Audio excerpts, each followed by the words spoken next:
ఇటీవల నష్టపోయిన బ్యాచ్ ని కాపాడే పనిలో పడింది మెగాస్టార్ చిరంజీవి టీం. నటసింహం తనని అన్నగారు కాదు ఇంకేదో పేరుతో పిలవాలంటున్నాడు.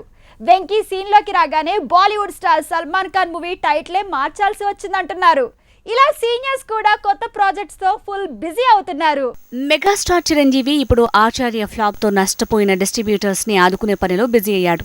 మొత్తం 33 కోట్ల వరకు నష్టాన్ని సెటిల్ చేయబోతున్నారట. చిరు తన రెమ్యునరేషన్ నుంచి 10 కోట్లు రిటర్న్ చేశాడట. ఇక కొరటాల శివ కూడా డిస్ట్రిబ్యూటర్స్ ని ఆదుకునేందుకు తన పారితోషికాన్ని వదులుకున్నట్టు తెలుస్తోంది. నటసింహం బాలయ్యతో గోపిచంద్ మరణిని తీస్తున్న మూవీ టైటిల్ ఈ నెల 10న అనౌన్స్ చేయబోతున్నారు. జై బాలయ్య, అన్నగారు, రెడ్డి గారు, వీరసింహారెడ్డి టైటిల్లో ఏదో ఒకటి ఫైనల్ అంటున్నారు. విక్టరీ వెంకటేష్ F3 తర్వాత రానాతో వెబ్ సిరీస్ పూర్తి చేశాడు. ఇప్పుడు సల్మాన్ మూవీ కబీ ఈద్ కబీ దివాళీ షూటింగ్ తో బిజీ కాబోతున్నాడు. అయితే ఈ సినిమా టైటిల్ భాయిజాన్ గా మార్చాల్సి వచ్చిందట. కబీ ఈద్ కబీ దివాళీ టైటిల్ ని భాయిజాన్ గా మార్చి అనౌన్స్ చేయబోతోంది ఫిల్మ్ టీమ్. ఇక ఇందులో హీరోయిన్ అన్నగా వెంకీ కనిపించబోతున్నాడు. బావమరిది మూవీ కథని ఇలా హిందీలో ప్రీమేక్ చేస్తున్నారంటున్నారు. లోకనాయకుడు కమల్ హాసన్ చేసిన మూవీ విక్రమ్.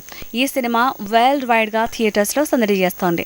తెలుగు రాష్ట్రాల్లో రిలీజ్ అయిన 3 days లో 10 కోట్లు రాబడితే కేరళలో 11 కోట్లు వచ్చాయట. ప్రపంచవ్యాప్తంగా 160 కోట్లు రాబట్టిందట విక్రమ్.